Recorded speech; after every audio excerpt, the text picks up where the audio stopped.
Rey has become the mysterious character to fill the shoes as the lead Jedi in Disney's Star Wars sequel trilogy.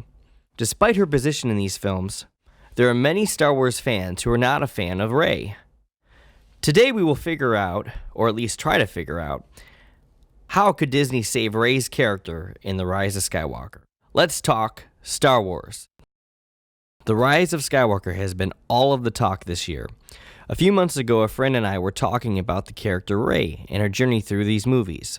There's been much hope that The Rise of Skywalker would fix many of the things that have disappointed many of the long-term Star Wars fans, such as Rey being dubbed a Peggy Sue. The Star Wars trilogy did not happen how I would have expected, or how I would like to have seen it, but I do like the concept of Rey. I feel her potential of a character could have been way more than it has been. If her part would have been written different, and the stories that went along with it, I do believe she would have won over the general audience, and they would have been cheering for her along the way. For this video, because we were talking about how Disney could save Rey in The Rise of Skywalker, we're going to assume that everything in The Force Awakens and The Last Jedi did happen. For this version of The Rise of Skywalker, Palpatine is back. Anakin did destroy him in Return of the Jedi, spoiler alert, returning the balance to the Force, as that was what the original trilogy and prequels were about.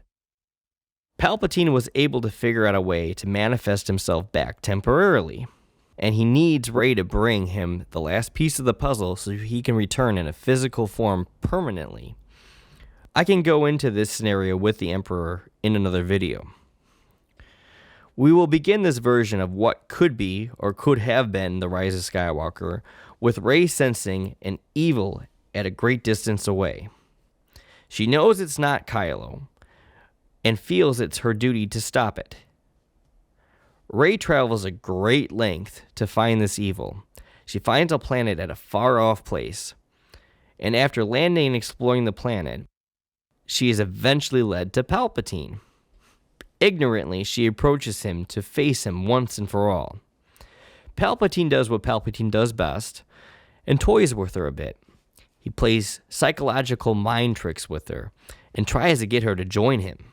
She, of course, refuses, and just as she's finally ready to pull out that Jedi can of whoop-ass, to her very surprise, she finds her powers not being as strong as she expected. "You fool," says Palpatine. "You really thought you could fight me?" He continues to speak. "Who do you think fueled your talents of the Force?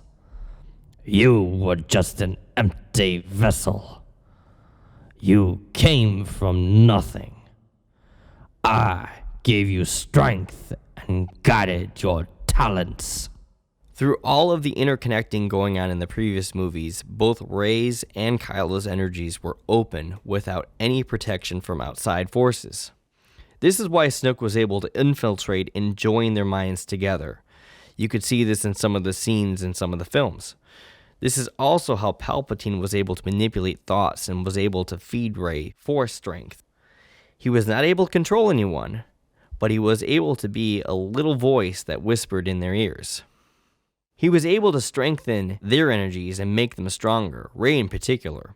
Without Palpatine fueling Rey, she felt weak and began to question everything even more. She still had Jedi powers from her training, but was not used to the limitations.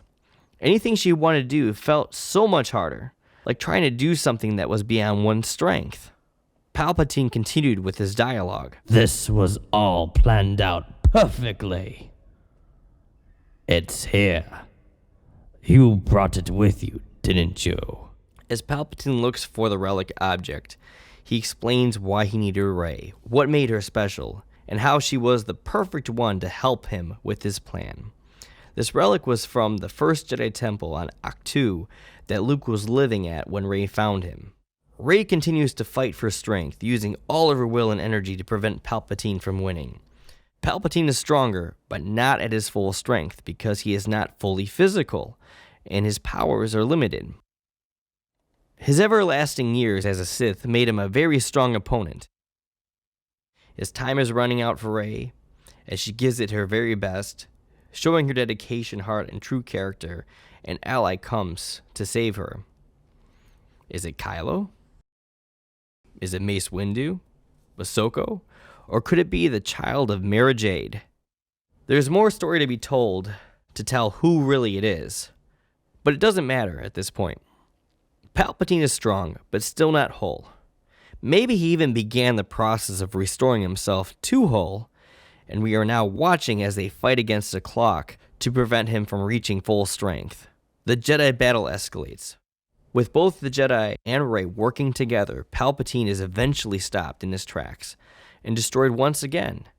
Balance returns to the Force, and Rey now has an ally and a friend to help her become the Jedi Master that she always had the potential to be. At this point, the movie would wrap up, and we'd see where the Skywalker part of Rise of Skywalker would be. And it could be Rey taking on the name Skywalker. It could be the Mara Jade character being a Skywalker, being another Skywalker, which I think a lot of fans would like. It could have even been Luke coming back from the Force or Anakin coming back from the Force. So, The Rise of Skywalker releases in theaters this week. What do you think the movie will be like? Would you like to see this version of Rey's story in the movie? Or is there another scenario that you feel would be better? Who would you like to see fight alongside with Rey? Please leave your answers in the comments.